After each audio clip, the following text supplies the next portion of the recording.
से आ जाइए सभी शक्तियों को प्रणाम करते हुए। और अभी मैंने 8 कथा इंग्लैंड में की, तो इंग्लैंड में 8 कथा जो मैं पूर्ण की, यश हमारे डॉक्टर भूषण कुमार को मिलना चाहिए।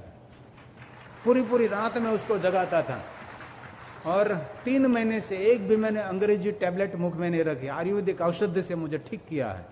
ये हमारे डॉक्टर आयुर्वेदाचार्य भूषण कुमार, बहुत तालियों के द्वारा आशीर्वाद प्रदान करे साहेब को। बहुत बड़ी विद्या है, गहरी विद्या उनके पास है। इसलिए और साथ में रश्मि बहन का भी बहुत हृदय से मैं आदर करता हूँ। वहां जो बैठे हैं रश्मि बहन का भी बहुत हृदय से आदर। बाद में मैं आपको आमंत्रित करता हूँ तालियों के द्वारा। रश्मि बहन डॉक्टर हैं, बहनों की सारभार सेवा हम रश्मि बहन करती है। तो सब ऊंचे हाथ की तालियों के द्वारा आयुर्वेद का सम्मान करना चाहिए। बहुत बहुत हृदय से हमारा आशीर्वाद।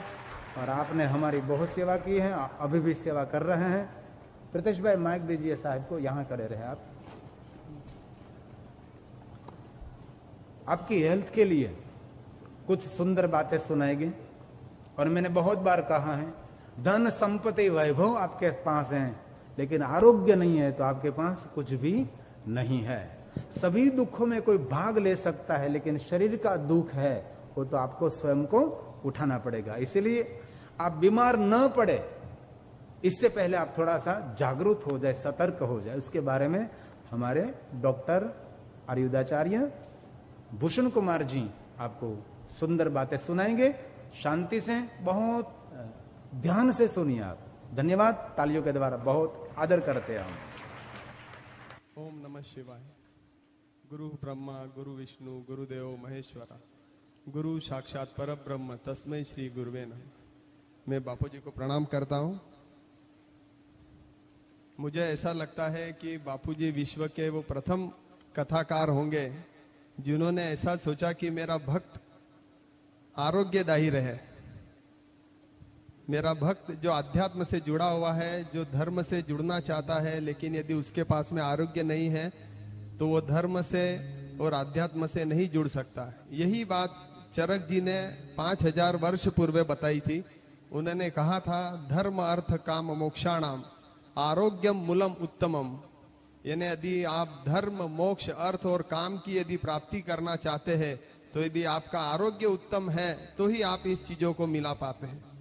इसलिए आप सभी के लिए और हमारे सब के लिए बहुत जरूरी है कि हम किस प्रकार से अपने आरोग्य को जो है वो सुचारू रूप से रख सके।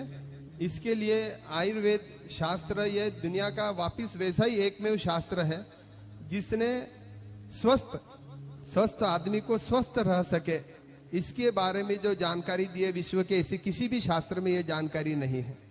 आयुर्वेद में कहा है दिनचर्या, ऋतुचर्या, आहार विहार, ये जो आयुर्वेद में स्तंभ बताए गए हैं, इसकी वजह से हम हरदम के लिए, नियमित के लिए तंदुरुस्त रह सकते हैं, स्वस्थ रह सकते हैं। स्वस्थ की व्याख्या जो आयुर्वेद में बताई गई है वो है सम दोषश्च सम अग्नि सम धातुमल क्रिया प्रसन्न आत्मा इंद्रिय मन स्वस्थ इत्यभिधेयते। यदि आपका मन, आत्मा और इंद्रिय स्वस्थ है तभी आप स्वस्थ रह सकते हैं। सिर्फ हम शरीर द्वारा स्वस्थ रहना जरूरी नहीं है, मानसिक रूप से भी हमें स्वस्थ रहना बहुत आवश्यकता है। इस विषय में आयुर्वेद का सबसे बड़ा मानना है कि आप दिनचर्या में जो बताई गई बातें हैं, सुबह उठने से लेकर रात के सोने तक की बहुत सारी बातें बताई है, उसका आज बहुत विस्तार हो सकता है, लेकिन सूक्ष्म रूप से हम उसमें से कुछ बातों की जानकारी लेना चाहेंगे। इसके अंदर से हम कुछ मुख्य जानकारी इसमें से यही लेंगे जो बापूजी रोज कथा में नियमित रूप से बता रहे हैं। मैं वापिस से उसकी थोड़ी सी पुनरावृत्ति कर देता हूं और उसके बारे में थोड़ी जानकारी देता हूं कि ये चीजें हमारे लिए जरूरी क्यों है। मुझे लगता है 3 चीजों की हमें बहुत ज्यादा जरूरत है, और वो 3 चीजें हैं, कब उठना, कब खाना और कब सोना। अभी हमने इसी विषय में सोचना है, बाकी हम बहुत सारी बातों के हम बाद में विचार करेंगे विस्तृत स्वरूप में। पहले के जमाने में कुछ घड़ियां नहीं थी, कुछ टाइम टेबल नहीं था, लेकिन लोग हमारे से ज्यादा स्वस्थ थे। और कैसे थे? तो मुझे लगता है कि पृथ्वी पर एक ही भगवान है जिसे हम रोज देख सकते हैं, बाकी भगवान तो सब निराकार स्वरूप में हम उसे नहीं देख सकते, और वो एक में है सूर्य नारायण।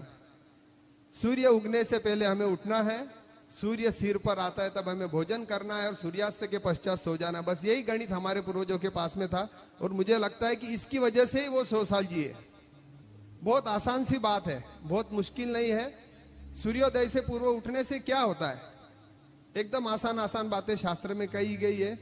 क्या होता है कि सूर्योदय के पूर्व हम उठेंगे तो क्या होगा। आयुर्वेद में लिखा हुआ है ब्रह्म मुहूर्ते उत्तिष्ठम आरोग्यम स्वस्थ आरोग्यम आयुष्य। यानी क्या कि ब्रह्म मुहूर्त के पहले उठने से हमें स्वस्थ आयुष्य की प्राप्ति होती है। यानी हम सिर्फ एक ही चीज कर लें, यदि हम ब्रह्म मुहूर्त में, तो ब्रह्म मुहूर्त 4 बजे का, लेकिन कलयुग में थोड़ा मुश्किल है। लेकिन कोई बात नहीं, हम इसको थोड़ा सा आसान ले सकते हैं कि सूर्योदय से पहले उठना है हमें। सूर्योदय से पूर्व उठना कोई मुश्किल बात नहीं। मुझे लगता है हम 5 बजे भी यदि नियमित रूप से उठते हैं और हमारे शरीर के सारे मल यदि सूर्योदय से पूर्व निकल जाते हैं तो मुझे लगता है कि बहुत सारे हमारे आरोग्य में प्राप्ति हो सकती है। एक साधारण सा उदाहरण देता हूं। यदि चूल्हा जला हुआ है, रात में वो बुझ गया है, अब सुबह में वापस से नया चूल्हा जलाना है, तो उस चूल्हे में से यदि हमने राख नहीं निकाली और वापस से उस चूल्हे को जलाया तो चूल्हा सही ढंग से नहीं जलेगा। यही क्रिया जो है आपकी सूर्योदय से पूर्व हमारे शरीर के मल जो है वो बड़े आसानी से निकलते हैं। और यदि आप सूर्योदय पश्चात उस क्रिया को करने जाएंगे तो मुश्किल हो जाएगा। क्यों मुश्किल हो जाएगा? क्योंकि सूर्य का काम ही है पचाना। सूर्य का काम ही है उष्णता का, कि वो शरीर में का, पृथ्वी में का पानी जो है वो उसको खींच लेना, ये सूर्य का काम है। जैसे ही सूर्योदय पश्चात हम इस क्रियाओं को करने जाते हैं, हमारे शरीर में से मल सूखने लगता है। हमारे शरीर की जो अलग अलग गंदगियां कब जैसे बाहर निकलने वाला रहता है वो सूख जाता है। और वो शरीर से सही ढंग से न निकल पाने की वजह से हमारा जो अग्नि प्रज्वलित होने वाला रहता है, हमें जो भूख लगने की क्रिया होने वाली रहती है, वो मंद पड़ जाती। चरक में लिखा हुआ है रोगा सर्वे अपि मंदग्नो, सभी प्रकार की बीमारियां ये अग्नि मंद होने से होती है। वापिस से आप सुन लो, रोगा सर्वे अपि मंदग्नो, सर्व प्रकार की बीमारियां। ऐसी दुनिया में कोई भी ऐसी बीमारी नहीं है जो अग्निमंद के बिना हो सकती है। किसी भी बीमारी होने के लिए आपको अग्निमंद होना जरूरी। अग्निमंद होना बोले तो क्या, पाचन शक्ति की कमी होना। और पाचन शक्ति की कमी कब होगी? जब हम सुबह से ही हमारी दिनचर्या गलत रखेंगे, हम चूल्हे में का कचरा नहीं निकाल पाएंगे, सही ढंग से हम शरीर को साफ सुबह ही नहीं कर लेंगे, तो हमारा प्राकृत जो पाचन अग्नि है वो जलेगा ही नहीं। और फिर उस न जले हुए अग्नि में हम अलग अलग कचरा और डालते रहेंगे और अलग अलग बीमारियों से हम आगे आगे बढ़ते रहेंगे। इसलिए सभी के लिए बहुत आवश्यक है कि हम सूर्योदय से पहले उठे। अब यहाँ पे बैठे हुए जो विद्यार्थिनियां हैं, बहुत सारे विद्यार्थी हैं और अभ्यासु जो है कि जिनको अभ्यास करना है, उनके लिए ब्रह्म मुहूर्त सबसे श्रेष्ठ मुहूर्त रहता है। गुरुकुल, आज से हजारों वर्ष पूर्व के जो गुरुकुल थे, गुरुकुल में बापूजी को भी पता है कि बापूजी हरिद्वार में गुरुकुल में थे। वहां पर की सभी पठन, सभी जो अध्ययन होता था वो सब ब्रह्म मुहूर्त में उठ के ही होता था। क्यों? उस समय में क्या ऐसा है कि ब्रह्म मुहूर्त में, मैंने बोला ना, लिखा हुआ है, स्वस्थ लाइनों का छोटा छोटा ग्रंथ में वर्णन है, लेकिन हमको विस्तृत स्वरूप से वो देखना पड़ेगा। स्वस्थ और आयुष्य की वृद्धि होती है सुबह उठने से लेकर। क्या तो रात भर का सोया हुआ जो हमारा मस्तिष्क है वो पूरा शांत रहता है, उसमें किसी प्रकार का कचरा नहीं रहता है, वो एकदम से आराम से रहता है। यदि हम सुबह में उठ के पढ़ाई करते हैं तो वो जो है वो हमारे लिए बहुत ज्यादा कारगर होती है। रात में 4 बार पढ़ना और सुबह में 1 बार पढ़ना उसके बराबर है।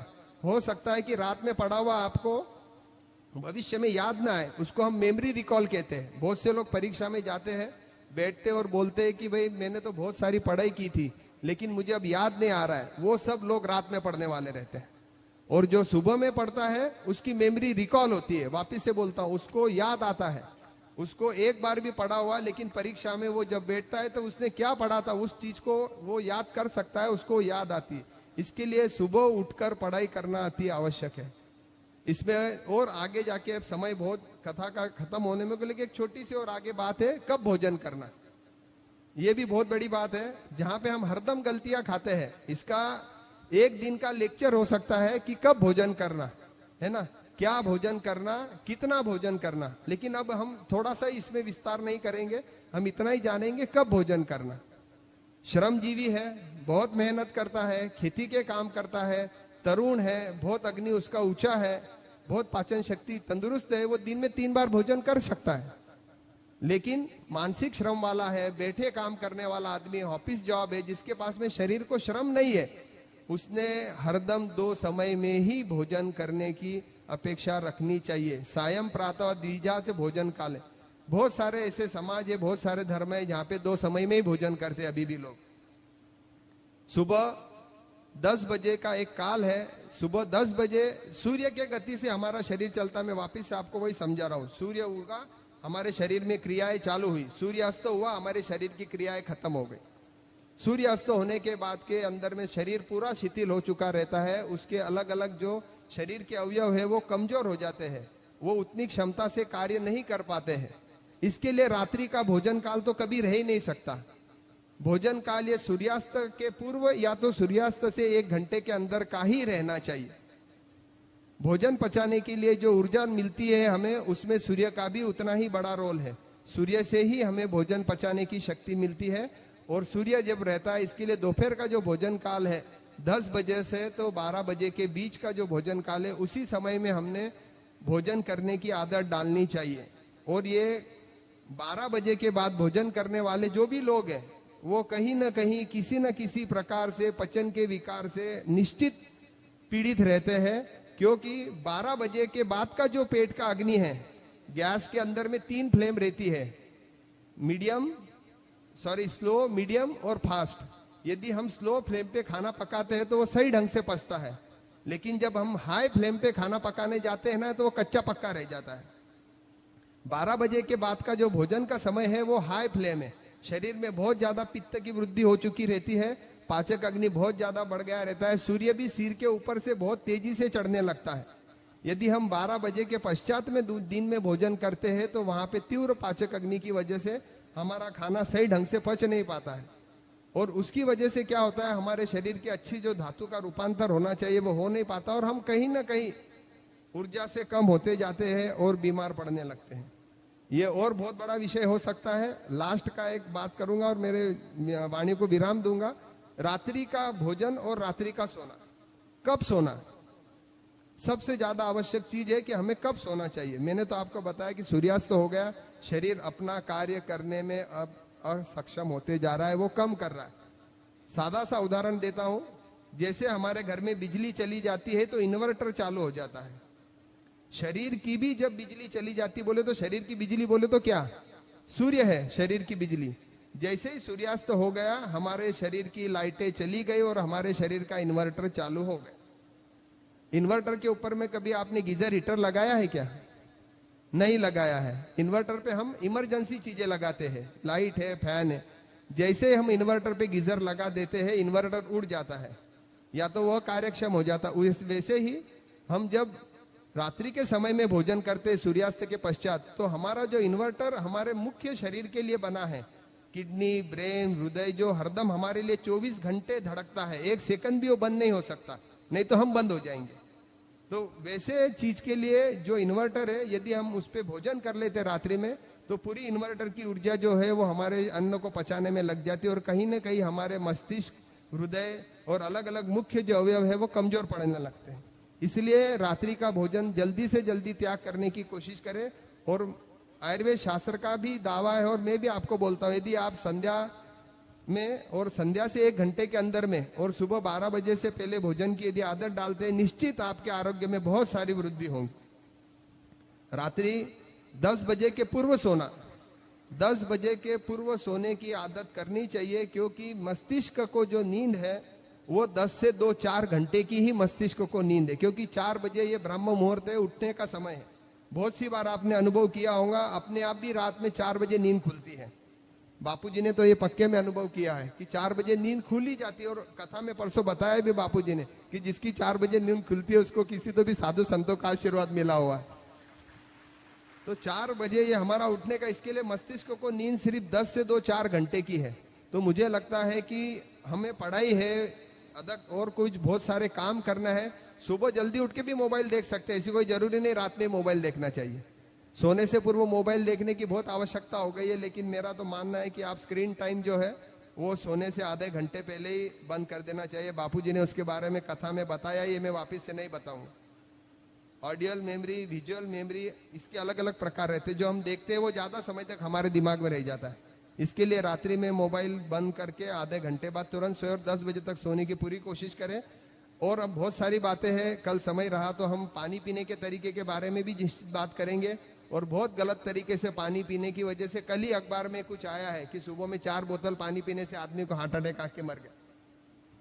तो मेरी सिर्फ 3 बातों का आप ध्यान रखेंगे इस कथा के सार के रूप में। सुबह सूर्योदय से पहले उठना है, 10 से 12 बजे के बीच दोपहर भोजन करना है और रात्रि का भोजन सूर्यास्त से 1 घंटे के अंदर या सूर्यास्त पूर्व ही करना है।